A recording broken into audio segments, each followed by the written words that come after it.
Bienvenue sur RIP. Pourquoi utiliser un protocole de routage?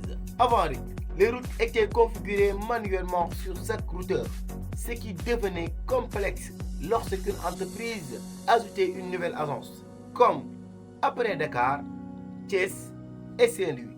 Avec RIP, les routeurs découvrent automatiquement les nouveaux réseaux et mettent à jour leur table de routage, ce qui simplifie l'administration du réseau. Définition de RIP.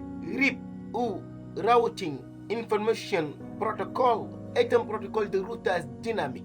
Il permet aux routeurs d'échanger automatiquement leurs informations de routage afin de construire et de mettre à jour leur table de routage sans configuration manuelle des routes. Principe de fonctionnement. Chaque routeur connaît les réseaux auxquels il est directement connecté. Toutes les 30 secondes, il partage sa table de routage avec ses voisins. Ceux-ci mettent à jour leur propre table et diffusent les nouvelles informations. Ainsi, les réseaux découvrent automatiquement les meilleurs chemins disponibles.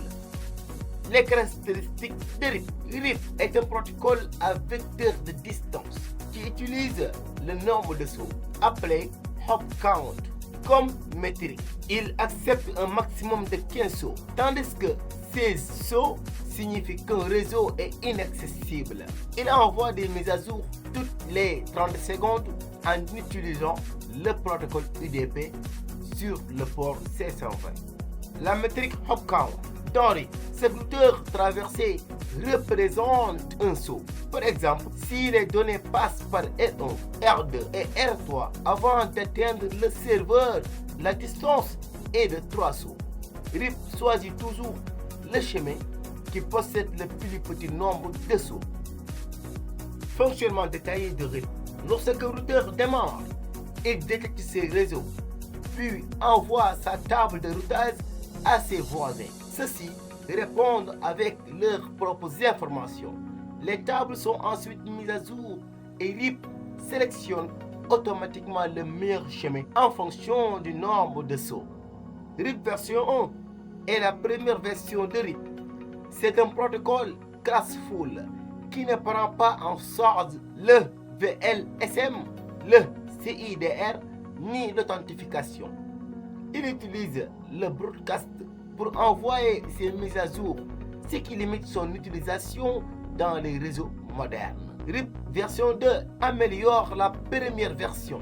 Il est classless, prend en charge le VLSM, le CIDR et l'authentification. Il utilise le multicast à l'adresse 224.0.0.9 pour réduire le trafic réseau, ce qui en fait la version la plus utilisée de RIP.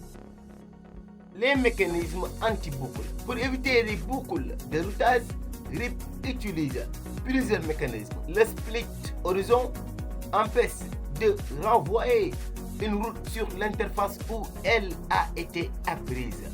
Le route poisoning annonce une route inaccessible avec une métrique de 16 sauts.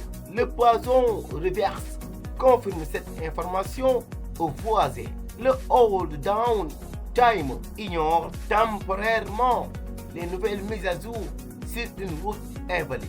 Enfin, le try grid update envoie immédiatement une mise à jour lorsqu'un changement est détecté.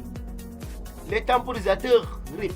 RIP utilise 4 temporisateurs. Update time envoie les mises à jour toutes les 30 secondes. L'invalid time marque une route invalide après 180 secondes sans mise à jour. Le hold down time, également de 180 secondes, bloque temporairement les nouvelles informations sur cette route. Enfin, le flash time de 240 secondes supprime définitivement la route de la table de routage. Merci beaucoup d'avoir suivi Trésor IT et je vous donne rendez-vous aux configurations du protocole RIP. Ciao.